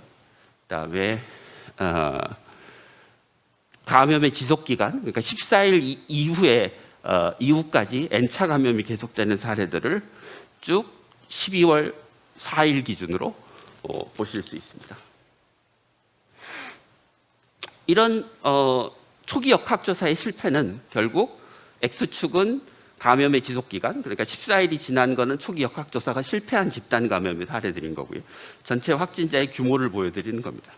보시는 것처럼 아주 예쁘진 않지만 상당한 비례 관계가 존재하는 것을 보실 수 있습니다. 두 번째 권고는 병상과 인력 동원 체계를 구축하라는 것이었습니다. 그러니까 코로나19의 확진자를 사회적 거리 두기를 통해서 줄이는 것도 방역의 중요한 요인이지만 또 하나는 의료 체계의 역량을 높여서 많은 환자가 발생해도 우리가 감당할 수 있는 수준을 구축하도록 하는 게 코로나19 방역의 또 다른 목표이죠. 앞에 보여드렸던 미국과 유럽에서 사용하고 있는 환자 발생 규모에 따른 위험 단계 구분입니다. 하루 500명의 환자가 발생한다고 했을 때, 그리고 환자가 14일간 중환자실에 입원한다고 했을 때, 전체 발생 코로나 환자 중에 5%가 중환자라고 가정했을 때 우리에게 필요한 병상은 350병상입니다. 그러니까 하루 500명의 환자가 발생해도 350병상의 중환자실만 있으면 병상이 없어서 우리가 사회적 거리 두기 단계를 올리거나 입원을 못해서 죽는 환자는 없을 거라는 이야기죠. 우리나라 전체에는 소아 환자 빼고 작은 병원의 중환자실 빼고 가용한 중환자실 병상이 6,000병상이 있습니다. 응급 환자용으로 쓰는 병상의 비중은 40%입니다. 그러면 우리나라의 가용한 중환자 병상은 3,600병상이라는 뜻이고 그중에 10%만 확보하면 매일 500명의 환자가 생겨도 우리는 입원 못할 환자가 있는 걸 걱정하거나 의료 시스템의 붕괴를 걱정할 이유는 없습니다. 그런데 이 360병상 10%를 확보를 못한 정부가 계속해서 국민들로 하여금 병상 부족의 문제를 걱정하게 만들고 있는 거죠. 환자를 분류하고 병상의 수요를 계산하고 일별 환자의 발생 분포를 고려해서 3만 명쯤의 환자가 발생했을 때 10만 명쯤의 환자가 발생했을 때 시나리오를 가정한 다음에 병상의 동원 체계를 만들고 그래서 컨트롤 타워의 역할을 부여하는 것, 병동 단위로 병상을 조달하는 것, 적절한 보상 체계를 만드는 것 등을 정부에 공고했습니다. 결과는 컨트롤 타워의 기능은 일부 보강되긴 했지만 여전히 복지부가 대부분의 권한을 가지고 있고 권역 감염병 병원은 지정은 돼 있지만 아무 역할도 안 하고 있고요. 중증 환자를 보는 병원이나 입원 환자, 중등도의 환자를 봐야 되는 병원은 지정되어 있지도 않고 병상의 동원 체계도 마련되어 있지 않습니다. 호흡기 클리닉을 만들라는 계획도 있었지만 지지부진하기 그지없습니다. 만약에 앞서 말씀드린 그 환자 발생의 시나리오에 따라서 그 문제를 해결하게 한 병상 동원 체계를 이렇게 저희가 공고를 했습니다. 1단계에서는 국가 지정 입원 격리 병상을 동원하는 것, 두 번째는 중환자실의 격리 병상의 40%를 응급 환자분을 빼고 동원하는 것, 그 다음은 성인 중환자실을 병원당 1개 병동 또는 2개에서 4개 병동까지 동원하는 방안을 고려했고, 그렇게 하면 환자 발생의 규모에 따라서 이게 환자의 숫자고요. 이게 동원할 수 있는 단계별로 동원할 수 있는 병상의 숫자입니다. 이게 지난 4월, 5월에 만든 슬라이드인데요. 지금 600명을 육박하고 있습니다. 우리가 전체 격리 병상의 40%를 동원하면 569병상을 확보할 수 있고 현재 상황에 별 문제 없이 대처할 수 있었을 것으로 생각합니다. 정부가 권고를 받아들였다면. 인력은 시나리오 1 3만 명일 때는 한 4천 명 정도의 간호사를 추가로 확보해야 되고 시나리오 2일 때는 14,000명을 확보해야 합니다. 일반 병동에 병동을 문을 닫고 간호사를 동원해서 중환자를 볼 수 있도록 하고 생활치료센터도 최소 8,000실을 만들 것을 권고드렸습니다. 그리고 응급실을 코로나19 의심 환자의 진료구역과 아닌 구역을 구분해서 코로나19가 의심되는 열나는 환자들이 진료를 못 받고 이 병원 저 병원 떠돌지 않도록 하라고 권고를 드렸습니다. 요양병원에 대한 감염 관리도 권고를 했고요. 전체 사망자의 40%가 요양원, 요양병원에서의 집단 시설 감염에서 나오고 있기 때문에 이런 문제를 해결해야 된다고 얘기를 했는데 여전히 이 사례에서도 보듯이 실제 감염이 시작된 지 일주일 후에 감염 사례가 발견되고 그래서 확진을 하면 수십 명, 수백 명의 환자가 요양병원에서 쏟아져 나오는 현상이 지난 봄부터 지금까지 계속되고 있습니다. 엊그저께 발생한 울산의 요양병원도 마찬가지 상황입니다. 시설 유형별로 감염 발생 양상을 보시면 이게 고위험 시설들이고요. 이게 중위험 시설, 이게 저위험 시설이라고 얘기를 했던 건데 보시는 것처럼 시설 1만 개당 감염 발생률을 조사하면 저위험 시설에서 대부분의 훨씬 더 많은 감염이 발생하고 그것의 요인 구성하고 있는 것은 종합병원, 정신병원, 요양병원, 이게 노란색이어야 되는데 그 다음에 주간보호센터, 요양원 등의 시설 감염이 대부분인 걸 아실 수 있고 현재 12월 자료를 분석해봐도 전체 집단 감염에서의 발생 환자 중에 약 18%가 이런 시설 감염입니다. 그래서 정부가 검사만 하는 거 빼고 이런 시설의 감염 관리 체계를 강화하기 위한 숙가 주고 인력 채용하고 감염 관리 시스템 만들고 적어도 요양병원이나 요양원에 있는 환자의 체온이라도 하루에 한 번쯤 재면 감염이 시작된 지 일주일 있다가 수십 명, 수백 명의 환자가 쏟아져 나오는 일은 없을 거다라는 것입니다. 마지막입니다. 한 가지 말씀드리고 싶은 거는 이 보시는 그래프는 그 경기도에서 증상 발현일을 기준으로 해서 환자의 유행 곡선을 제시한 건데요.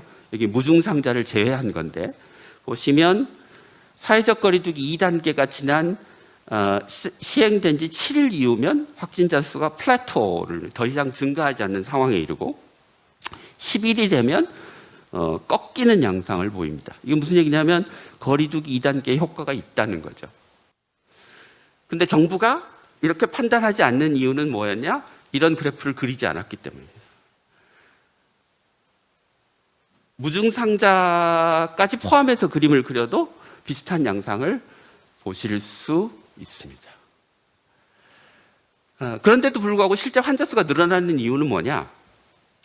사회적 거리두기는 단계는 효과가 있는데 그 실제 시행 사항들이 잘 지켜지지 않을 경우도 있지만 앞서 말씀드린 대로 역학조사가 제대로 안 되거나 시설에서의 대량 감염을 막지 못하는 것이 전체 확진자 수의 상당수를 늘리는 효과가 있다는 것입니다. 그래서 앞서 말씀드린 대로 정부가 사회적 거리두기에만 너무 의존하지 말고 방역의 책임을 국민에게만 전가하지 말고 역학조사 인력도 강화하고 병상도 확충하고 시설의 감염관리 체계도 제대로 구축하고 사회적 거리두기의 체계도 단계 격상 기준도 지금 500명, 1000명이라고 하는 기준은 너무 낮으니 그보다 훨씬 더 높여서 감염의 대응 능력을 높인 상태에서 방역 체계를 개편해야 정부가 그렇게 외치는 방역과 일상의 조화, 국민들의 코로나19 와중에서도의 삶의 보장이 가능할 것이라고 생각합니다.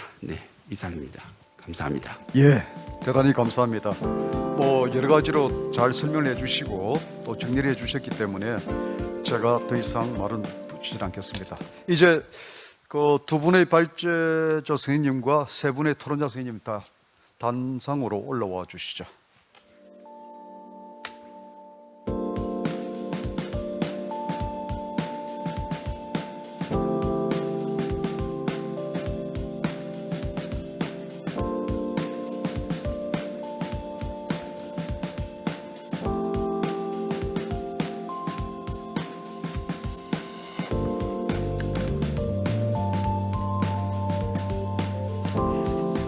예, 우선 그 세 분 지금 시간이 우리가 그 3시 반까지 딱 끝내야 되기 때문에 지금 30분 딱 남았습니다. 그래서 조금 시간을 토론해 주실 세 분 선생님께 좀 부탁드리는 말씀은 또 우리 발제자분들한테도 또 이야기를 좀 드려야 되니까는 한 7분 정도 좀 그렇게 해 주셔야 시간적으로 맞을 것 같습니다. 한 7분 정도 좀 요약을 해서 해 주시면 좋겠고요. 거기에 지금 그 순서대로 쭉 돼 있는데요. 그러면은 우선 이 두 분에 대해서 윤강재 한국보건사회연구원 우리 그 실장님으로부터 보건정책실장님으로부터 듣도록 하겠습니다. 7분 내로 한번 모범을 보여주세요. 네. 예, 한국보건사회연구원에서 일하고 있는 윤강재라고 합니다. 오늘 발표 잘 들었고요.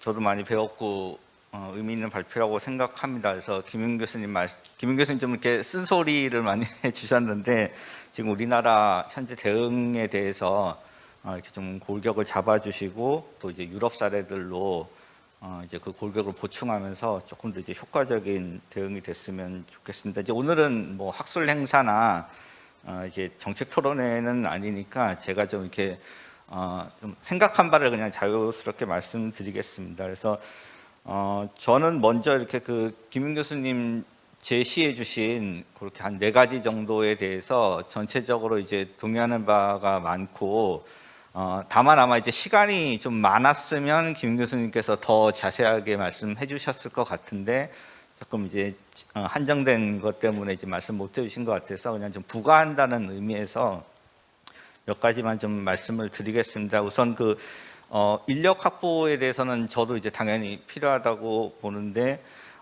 예를 들어서 이제 역학조사관들 같은 경우가 이제 많이 확보가 됐지만 이 인력들을 양적으로 확보하고 난 다음에 이 사람들이 어떤 역할을 하고 어떻게 이제 훈련을 시켜서 그 질적인 수준을 유지할 수 있을 것이냐라고 하는 부분들이 또 한 가지 숙제라고 보고요. 이런 부분들에 대해서도 아마 이제 앞으로 정부 쪽에서도 필요한 부분이 있다고 봅니다. 그리고 이제 아마 이제 시간 때문에 자료에는 그 보건소 얘기가 있었는데 저는 기본적으로 이제 보건 의료 체계이기 때문에 보건소가 앞으로 어떤 역할을 해야 되느냐에 대해서 많은 관심을 쏟아야 된다고 봅니다. 아까 이제 그 자료에는 한 1,800명 정도 보건소 이제 인력 말씀하신 부분이 있는데 그러면 이제 지금 한 250개 보건소로 보면은 한 7명 정도씩 더 들어가게 되는 셈이거든요. 그러면 이제 이 사람들을 과연 이 감염 상황에서만 활용을 하고 이게 어느 정도 정리가 되면은 어떻게 이제 운영을 할 것이냐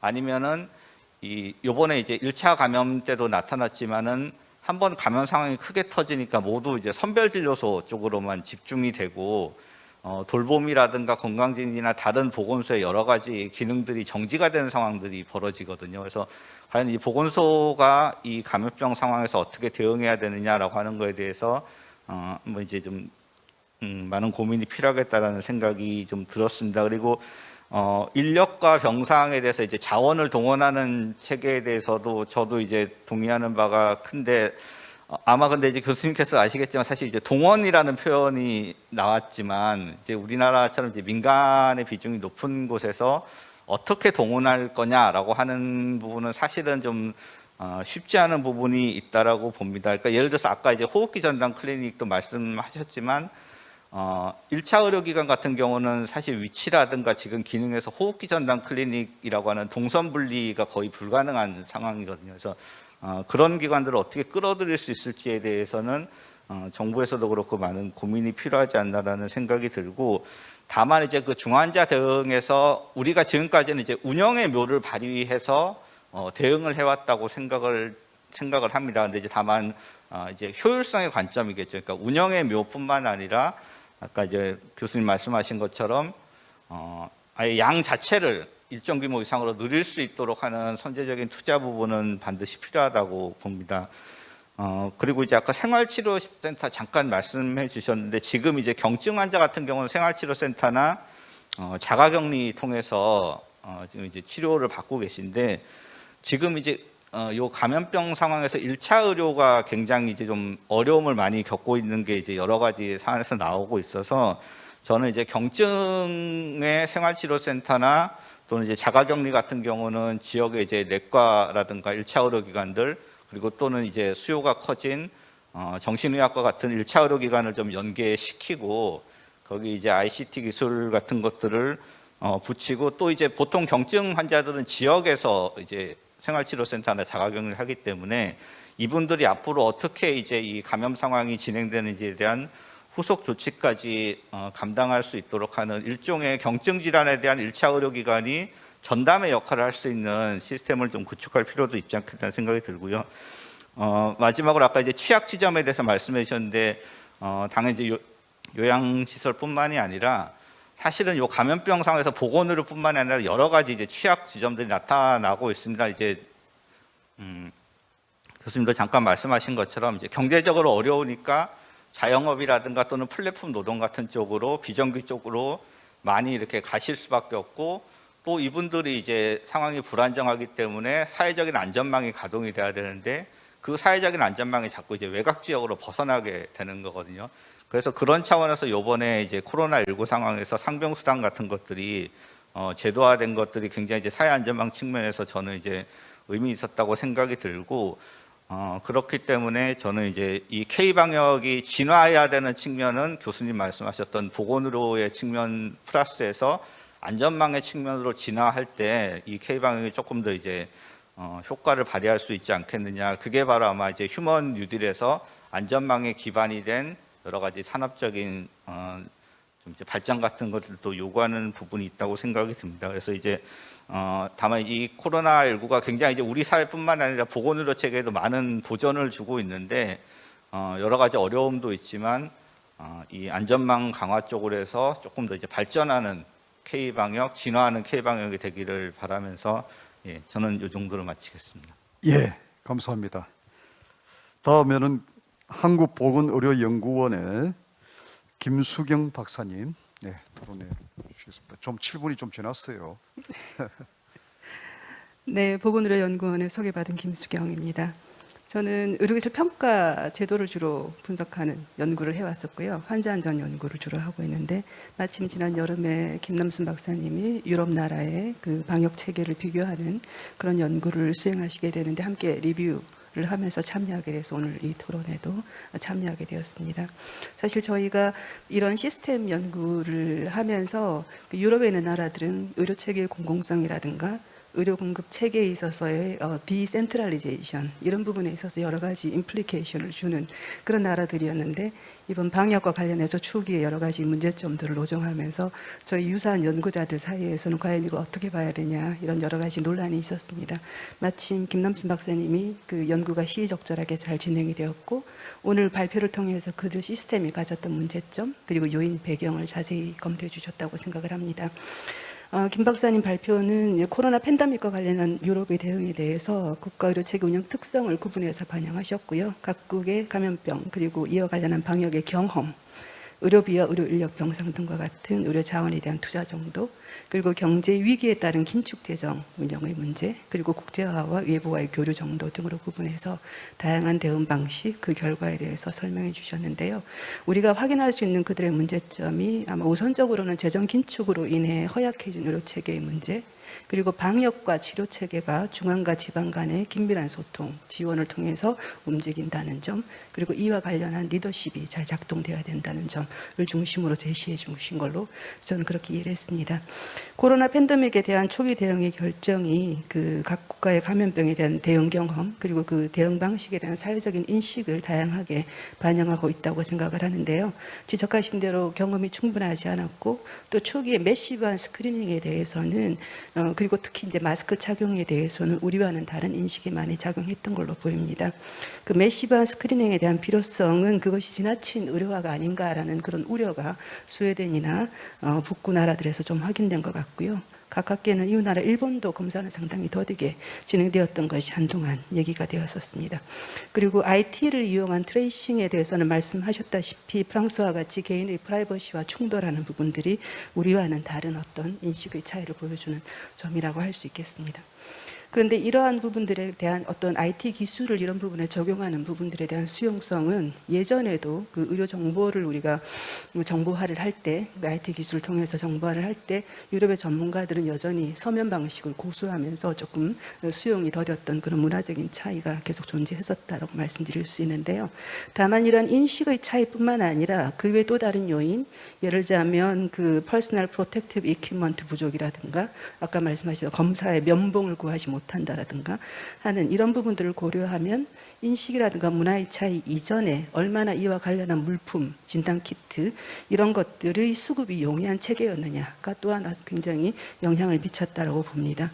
그래서 진단과 관련해서도 독일 같은 경우가 쉽게 접근할 수 있었고 다른 나라는 조금 더뎠고요. 지금 전체적으로 검사 건수는 올라가 있습니다만 그리고 수입에 의존해야 됐던 핀란드의 경우는 미리 비축해뒀던 PPE 때문에 조금 대응이 좀 잘 됐던 그런 사례들도 있었다고 합니다. 근데 확진자가 늘어나면서 치료 단계에 대한 대응이 중요한데 여기서는 이제 병상의 정보하고 그다음에 중증 환자에 대한 수용 능력이 굉장히 문제가 되었었는데 상대적으로 문제가 많았던 이탈리아나 영국에 비해서 잘 대응했던 독일은 결국은 의료 자원의 문제였다라고 말씀드릴 수 있겠습니다. 다만 대응을 잘했다는 독일도 이제는 의료 인력의 확충을 계속 고려하고 있다는 점에서 우리나라에서도 이런 인력의 확충 부분은 상당히 중요한 문제일 것 같습니다. 아마 김윤 교수님께서도 아마 동일하게 이런 부분에 대한 확충이라고 하는 부분들을 얘기하고 있는데요. 이미 그 유럽에서도 이제는 의료 체계의 피로도에 대해서 얘기를 하고 있습니다. 대부분의 나라에서 최근 나오고 있는 코로나 관련된 뉴스는 중환자 병상에서 코로나 확진 중증 환자 비율이 계속 높아지고 있어서 이것이 의료 시스템의 피로도를 너무나 가중시키고 있다 이렇게 보도하고 있어서 이것이 이제 보상과 관련한 여러 가지 액션을 벌이게 만드는 그런 이유가 되는 것 같습니다. 그리고 뿐만 아니라 인력의 확충은 앞으로도 코로나 팬데믹과 같은 감염병이 이후에도 계속 발생할 수 있다라는 우려이고요. 인력에 관련되는 것은 지금부터 계획해서 충원을 해도 상당히 많은 시간을 소비하는 부분들이기 때문에 유럽에서는 꾸준하게 준비를 하고 있는 것 같습니다. 다만 발표에서 말씀하시지 않았지만 이제부터 중요해지는 것이 이제 유럽에서 백신 허가가 나고요. 그리고 이 백신과 관련한 정책이 될 것 같습니다. 백신이나 치료제는 이제 전 세계적으로 이게 이제 일상으로 돌아가게 만드는 주요한 요소이기 때문에 관심을 가지고 있는데 영국이 현재 제일 먼저 백신 사용 허가하고 현재 공급 체계 그 다음에 주요하게 대상이 되는 환자를 어느 그룹을 할 것인가 이런 것들에 관한 정책을 이미 확정을 하고 이번 그 크리스마스 전에 아마 접종을 실시한다라는 그런 얘기가 있습니다. 뿐만 아니라 독일 같은 경우도 백신 저장소를 5개 도시에 건설을 했다라든가 이런 이후의 시스템에 대해서 이미 서구가 고려하고 있는 부분들도 방역 체계 보강과 더불어서 굉장히 중요한 부분이 되겠습니다. 그 이외에도 사실 치료제 같은 경우도 지금 임상, 이상 허가 얘기가 되고 있는데요. 이 부분도 뭐 신속 허가라든가 이런 것들을 통해서 빠르게 아마 시스템에 들어올 수 있는 이런 시스템. 그런데 이제 대부분 이게 에비던스가 약간 불투명한 상태에서 굉장히 고가로 들어올 가능성이 높기 때문에 여기에는 이제 의료기술 평가라든가 뭐 리얼월드 에비던스라든가 계속 자료를 확보하기 위한 그런 노력들이 추가적으로 필요할 것으로 그렇게 생각이 되고요. 이 부분은 저희가 함께 참여하고 있는 여러 가지 HTA 소사이어티에서 굉장히 많이 전 세계적으로 논의가 되고 있는 부분이라고 생각을 합니다. 그 김윤 교수님 발표에서 여러 가지 체계적으로 상세한 근거 자료를 중심으로 해서 잘 말씀을 해주셨는데요. 아마도 말씀하셨던 대로 일반 병상을 어떻게 동원할 것인가에 관련되는 부분들은 아마도 제가 보기엔 보상을 통해서 될 수밖에 없을 것 같은데 이 충분한 예산이 확보되어 있는지 이런 부분들에 대한 걱정이 조금 생겼습니다. 그래서 이런 부분들에 대한 검토가 좀 필요할 것 같습니다. 가장 중요한 문제는 제가 보기에는 이제 이런 하드웨어적인 시스템의 구축과 더불어서 이제 소프트웨어, 그러니까 어떻게 작동하게 할 것인가에 관련되는 그런 준비가 조금 필요할 것 같습니다. 그러니까 효과적인 근거를 마련하고 그 다음에 대중의 수용성을 높이는 각종 가이드라인 이런 부분들이 제공이 좀 필요하지 않을까 싶고요. 그 다음에 그 의료의 질에서도 사실 이번에 그 많은 국제학회에서는 의료인의 안전이라고 하는 부분이 굉장히 큰 이슈로 떠올랐었어요. 그 이유는 아까 말씀하신 여러 가지 그 초기 대응의 실패 때문에 그 유럽에서는 그리고 북미까지 포함해서 의료기관에서 실제로 서비스를 제공해야 되는 의료인의 안전들이 굉장히 큰 이슈가 되었고 이런 부분들을 개선하기 위한 여러 가지 가이드라인이라든가 그런 노력들이 또 이루어진 것 같습니다. 마지막으로 말씀드릴 수 있는 것은 우리나라가 사실 초기 방역의 성공 요인이 IT 기술을 이용한 트레이싱 그리고 일반 대중 그다음에 초기 생활시설로의 격리, 그다음에 확진자 중에서도 이게 중증병상 확보를 많이 말씀을 하셨는데 사실 84% 정도는 경증의 확진자고 이분들의 격리, 그다음에 이 사람들이 어떻게 보면은 가이드라인 이런 부분들이 굉장히 중요할 것 같고요. 이런 부분들에서 대중이라든가 경증 환자들의 여러 가지 가이드라인도 잘 준비해야 될 필요성이 있을 것 같습니다. 제가 일을 하고 있는 의료기술 평가 분야에서도 최근에 크게 대두가 되고 있는 것이 Public and Patient Involvement이고요. 이러한 부분들이 최근에는 Patient Reported Outcome, Patient Reported Experience 이런 식으로 해서 굉장히 구체적인 현재까지 전통적인 임상적인 지표와 나란히 활용될 수 있는 지표로서 굉장히 개발이 진행이 되고 있기 때문에 이런 부분들이 미국 FDA에서는 그 전례적인 허가에 관련되는 근거로서도 활용해보자 이렇게 지금 권고를 하고 있는 그런 상황입니다. 이런 대중과 환자 참여는 현재 모바일 헬스와 같이 건강과 의료 이용과 관련한 개개인의 의사결정을 지원하는 IT 기술 발전을 배경으로 더 강화되는 경향을 보이는 것 같고요. 우리나라 방역이 많은 대중의 참여, 적절한 IT 기술 적용을 통해서 상당한 성과를 보였던, 그리고 코로나로 인해서 앞당겨진 언택트 시대, 이런 부분을 고려할 때는 대중의 직접적인 참여는 더욱더 중요한 요소가 되지 않을까 생각을 합니다. 이에 관한 다양한 정책 방안 또한 함께 검토되고 실행되는 것이 필요할 것 같습니다. 이상입니다. 예, 감사합니다.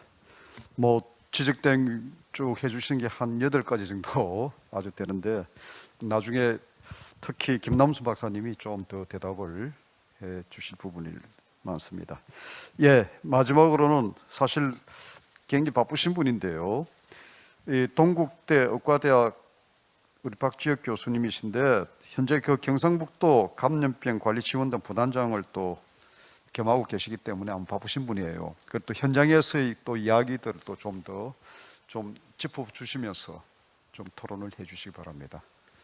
네, 안녕하세요. 네, 동국대학교 있고요. 저는 박지혁이라고 합니다. 저는 우선은 질병관리본부에서 3년간 역학조사관을 했었고요. 그래서 또 학교에 왔는데 또 지원단에 있다 보니까 이번에 나온 것처럼 청도 대남병원이나 봉합 푸른요양원 이런 데에 다 다녀서 직접 대응을 하고 했었는데요. 거기서 좀 느낀 점 위주로 좀 말씀을 드리겠습니다. 먼저 시간이 많았으면 장점에 대해서 먼저 좀 얘기를 많이 하고 싶었는데요. 장점은 좀 시간 관계상 좀 생략을 하겠습니다. 그냥 전체적인 느낌은 단기간 대응은 잘 되고 있는데 이걸 장기간 대응 쪽으로 전환하는 지금 시기라고 생각이 됩니다. 과거 예를 들면은 2015년이죠. 메르스가 터지고 나서 그때는 좀 실패를 했습니다. 그리고 나니까 그 뒤로 많은 변화가 이루어졌고 그를 통하여 이번 코로나 유행에서는 조금 더 다른 나라보다 더 대응을 잘할 수 있는 그런 상황이었다고 생각이 되는데요. 앞에 김윤 교수님이나 이렇게 얘기해 주신 부분들이 아직까지 현실에 반영이 안 되는 것을 보고 이번 3차 유행이 그걸 반영할 수 있는 계기가 됐으면 좋겠다. 약간 그런 생각을 가져봅니다. 우선은 저는 우리나라에서 방역 인력에서 제일 중요한 핵심은 보건소라고 생각합니다. 지금 질병관리청이나 시도조 지금 강화가 되었는데요. 실제 사례 조사를 하고 대응을 하는 것은 보건소입니다. 이 보건소의 인력을 어떻게 도우고 교육을 하고 이런 부분들이 중요하다고 생각하는데요. 저희 지역 같은 경우는 지원단이나 도청 쪽에서 직접 나갑니다. 나가서 그런 현장에 가서 필요한 부분 도와주고 좀 전문성이 떨어지는 부분도 도와드리는 그런 역할들을 많이 하는데요. 지금 현재 상황이 어려운 점 이런 게 있습니다. 실제로 보건소에서 감염병 담당자는 다들 기피하는 자리입니다. 힘들어요. 보상도 많지 않습니다. 좀 그냥 솔직하게 말씀드리면 이번 7월달 정기인사 이런 공무원 정기인사 때 많이 바뀌었습니다. 걱정을 많이 했어요. 이분들이 지금 전문성이라는 게 누적이 안 되는 구조입니다. 이분들이 힘들다 보니까 오래 있지를 못하는데 이런 상황에서 인력 확충이 안 되고 몇 개월만 고생해라 이런 형태의 구조가 좀 있습니다. 이게 사실 적나라한 부분은 사실 그런 게 있고요. 그래서 경기도 지원단에서 그런 연구를 하셨죠. 그 서울대 있는 교수님하고 소진의 문제 얘기를 많이 해주셨는데 이게 결국에는 소진이 된다는 건 알고 있는데 이에 따른 대응이나 인력 확충 이런 부분들이 안 되고 있는 상황입니다. 그리고 그런 얘기를 많이 합니다. 저도 이렇게 공무원분들하고 얘기를 하다 보면은 이 사람들이 감염병이 끝나면 뭐 할 거냐, 놀 수밖에 없지 않느냐, 효율적인 측면에서 문제가 있는 거 아니냐 이런 얘기를 하는데요. 요즘 드는 생각은 그렇습니다. 그럼 소방 관련 인력도 마찬가지입니다. 그분들은 왜 필요할까요? 그런 생각이 듭니다. 그리고 사실은 보건소에 인력이 많으면 할 일이 없다고 생각하시는데 사실 보건소에서 기초자료를 정확하게 만들어줄 수 있는 곳입니다. 지금은 담당자가 한두 명밖에 되지 않기 때문에 정확한 기초자료를 만들 수가 없는 상황입니다. 우리나라에서 코로나 관련해서 연구 데이터가 왜 안 나오냐 그런 얘기들이 나오는데요. 지금 보건소 인력 가지고는 그렇게 할 수가 없습니다. 그 늘어난 인력으로 정확한 기초 정보를 얻을 수 있습니다. 그러니까 이런 얘기는 결국 대응에 초점을 둔 관점에서 본다면 그 인력들이 하는 일이 없어 보일 수도 있는데요. 사실 정확한 기초 자료가 있어야지만 이런 게 좀 필요한 부분이 있고요. 그리고 또 보건소에 나가 보면은 안타까운 점 중에 하나가 이런 비상 대응 조직을 어떻게 만들고 어떻게 대응해야 되느냐 이런 부분들에 대한 실제 훈련이나 가이드라인이 많이 부족합니다. 그러니까 이런 결정은 결국 보건소장님이 해줄 수밖에 없는데 이 나가 보면요, 보건소장님은 보통은 보고하러 나가세요. 보건소 안에 잘 없습니다. 그러니까 이게 어떤 또 비유를 들자면 예를 들자면 질병관리청장님이 국회에 보고를 나가고 계시는 거예요. 대응을 못 하시고.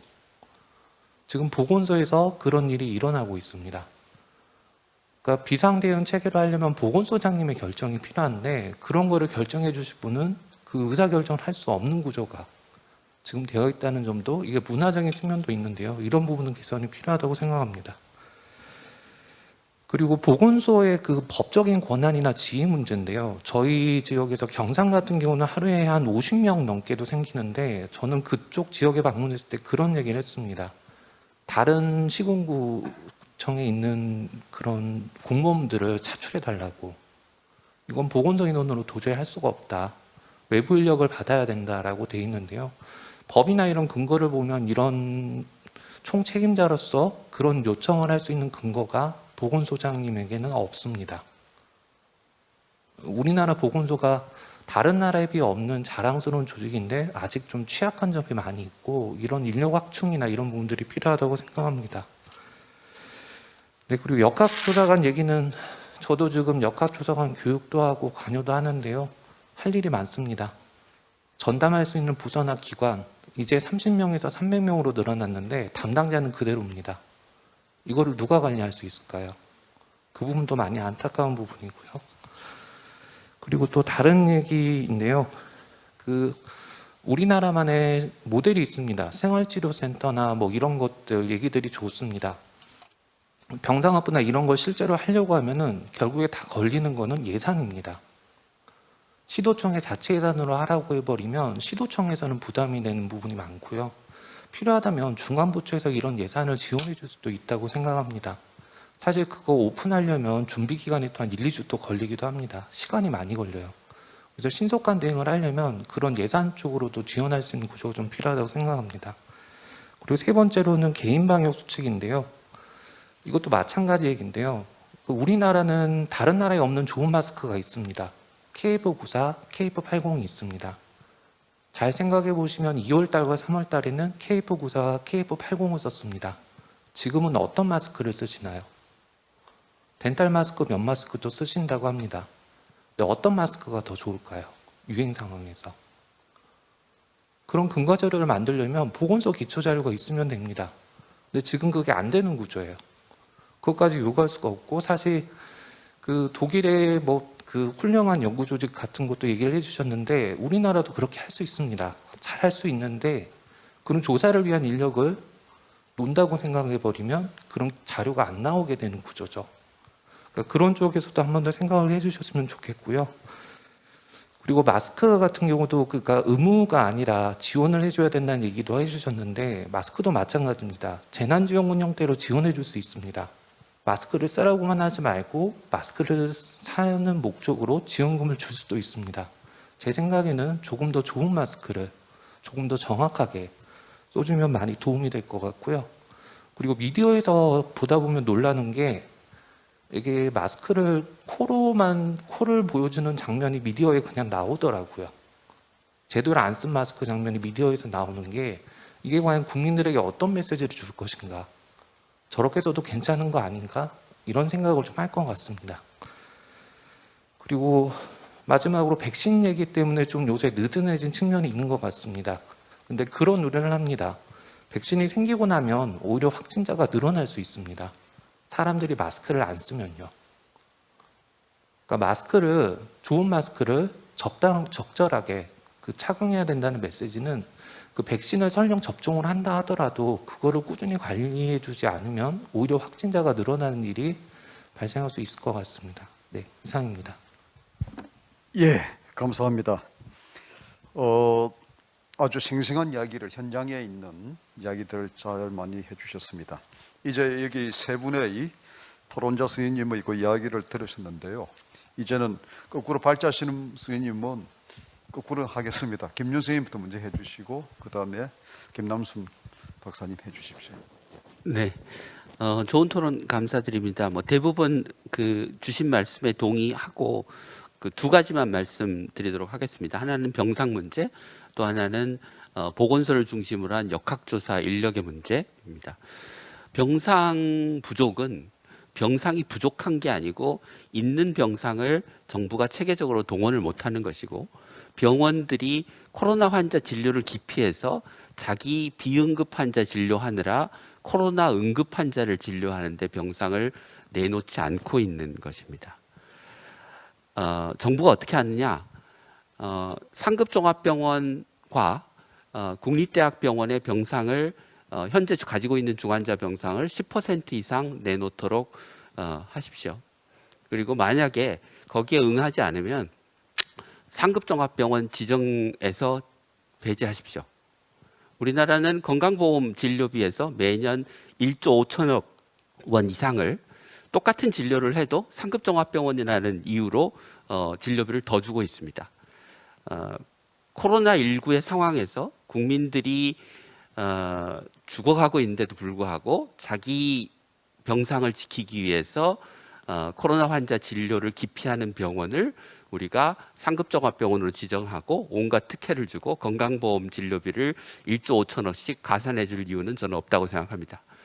그런 정도도 못하는 정부라면 국민의 생명과 안전을 기본적으로 지킬 의지도 힘도 없는 정부라고 생각합니다. 두 번째, 보건소 얘기 말씀드리겠습니다. 보건소 인력 빨리 강화해 주십시오.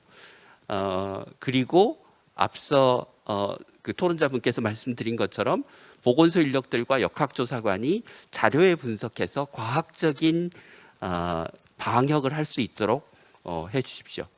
만약에 제가 앞에 경기도에서 보여드렸던 것 같은 증상 발현일 기준의 환자의 발생 역학 커브를 그려보셨다면 사회적 거리두기 2.5단계로 올려야 될 게 아니고 2단계를 유지하면서 환자 발생이 지속되는 역학조사의 구멍이 뚫린 부분이나 집단 감염이나 다른 요인들을 찾아서 정부가 대책을 내놔야 됐습니다.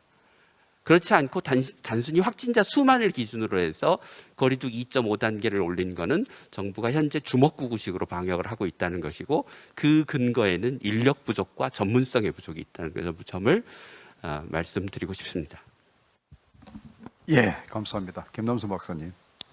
예, 그러니까 유럽의 상황을 제가 리뷰를 한 거를 정리를 하면 아까 김수경 선생님, 박사님께서 말씀을 해주셨지만 결국은 이제 병상과 그 다음에 인력과 정보로 요약을 할 수 있습니다. 연구 정보. 그래서 초기에 이제 유럽의 상황이 코로나에 대한 경험이라든가 그 다음에 준비성이 좀 떨어져서 많이 이제 좀 혼란을 빚고 환자가 폭증한 거는 사실이지만, 그렇게 폭증했음에도 불구하고 의료 시스템이 그것을 버티고 있다는 데 주목을 해야 되고요. 그래서 이 중환자실 병상 이런 부분들을 굉장히 국가가 철저히 확보를 하고 있고, 그 다음에 중앙 집중적으로 관리를 하고 있는 시스템을 갖고 있다. 거기에는 이제 공공병상이 많다든가 여러 가지 상황들이 작용을 하고 있겠지만, 그 점을 저희가 우리나라가 배워야 될 것 같고요. 그 다음에 이제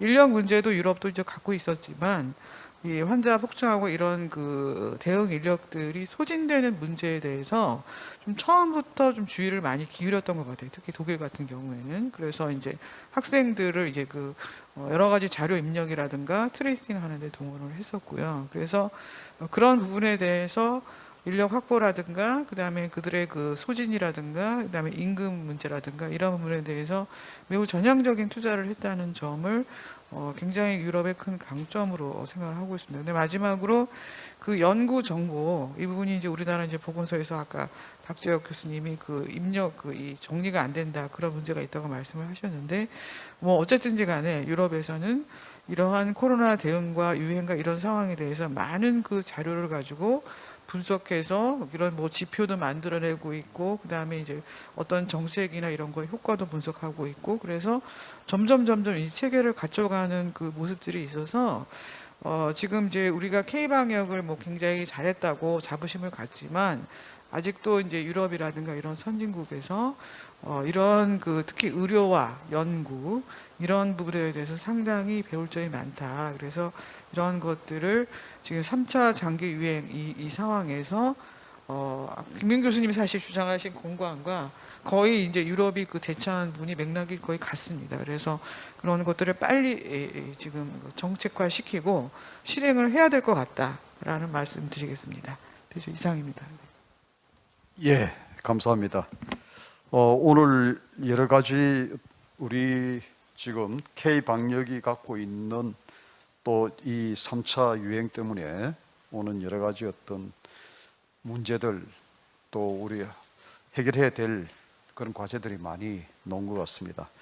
오늘 두 분 발제 준신 선생님들이 아주 강하게 이야기한 또 유럽의 경험을 통해서도 그렇고 유럽이 초기에는 실패를 했지만은 그래도 그 뒤에는 그래도 잘 나갈 수 있는 게 평소에 가지고 있었던 어떤 공공 병상이라든가 의료 인력이 우리보다는 훨씬 더 잘 돼 있었기 때문에 그나마 이렇게 견뎌내고 있었다는 것부터 시작해가지고 그 다음에 또 아까 그 요즘 나오는 백신 치료제 이야기를 하지만은 그만큼 의료 기술이라든가 제약에 대한 것이 그만큼 튼튼히 갖춰져 있었기 때문에 그쪽에서 지금 개발되고 있잖아요. 그래서 이런 것이 되려면은 여러 가지 어떤 의료 기본적인 데이터 같은 것이 연구 데이터 같은 것이 필요하고 뭐 이런 것에 대해서 많은 이야기를 해주셨고 지금 당장 지금 이제 3차 우리나라 유행에서 필요한 것은 김윤 선생님이 또 이야기했던 이 병상 확보를 위해서는 당장이라도 할 수 있는 것은 국립대학의 한 10% 정도의 병상을 우리가 좀 더 공공화해가지고 조금 군대 용어지만은 좀 뭐랄까요 동원시키는 그런 걸로서 빨리 막아야 되지 않느냐 하는 그런 아주 긴급한 또 제안도 해주시고 그 다음에 우리나라 의료체계 공공 의료체계에 그래도 가장 밑바닥에서 중요한 것을 하고 있는 게 보건소 아닙니까? 이 보건소 한 250개 정도 되는 데에 있어서 거기서 역학조사관 할 수 있는 그 체제가 지금 거의 지금 보니까 아주 부실한 것 같아요. 그 체제가 잘 갖춰지지 않으니까 아마 거기에서 김윤 선생님 한 7명씩이라도 한다면 한 1,800명 정도 빨리 긴급하게 해가지고 지금 현재의 거리두기 이 단계의 어떤 그런 속성이라는 것이 조금 주먹구구식보다는 어떤 것이 왜 이게 생기느냐 단계 이것이 더 많이 이렇게 이 감염자 수 확진자 수가 늘어나느냐 할 때 보면은 가장 큰 구멍이 역학조사관이 미리 막을 수가 있는 그 시기와 그런 것을 우리가 빨리 놓쳐버리는 이런 것이 있기 때문에 이것을 놔두고는 아무리 단계만 올린다고 해가지고 잘 되겠는가. 그 다음에 또 이 걸린 사람들 또 어떻게 또 수용할 수 있는 병원이 있어야 되는데요. 병상이 있어야 되는데 이런 것이 다 연결된 그런 것이기 때문에 일종 이런 것은 방역만으로도 될 것이 아니고 치료의 관계라든가 다 연결된 그리고 또 어떻게 보면 또 중장기적으로 볼 때는 또 의료 이거 데이터 같은 것도 축적이 되고 이런 것이 빨리 학문적으로도 연구가 돼야 되는 이런 부분들이 아주 종합적으로 우리가 해야 될 그래서 어떤 의미에서는 뉴딜도 나오는데 이 보건의료 뉴딜을 이쪽이 새롭게 나타나야 되지 않을까 하는 그런 이야기들을 쭉 해주시는데요. 지금 혹시 또 한 말씀 정도 하실 수 있는 분들 있으면은 지금 한 시간 한 1분 정도 있으니까 한두 분 이야기하실 거 없습니까? 제가 어느 정도 정리가 하시는지 모르겠습니다. 예, 혹시 괜찮습니까? 예, 그럼 딱 한 1분 이내로만 좀 해주시죠. 예, 다 잘 정리를 해주신 것 같고요. 아까 김남순 선생님도 또 마지막에 보건소에서 오신 선생님께서도 그 연구의 필요성에 대해서 많이 말씀하신 것 같아요.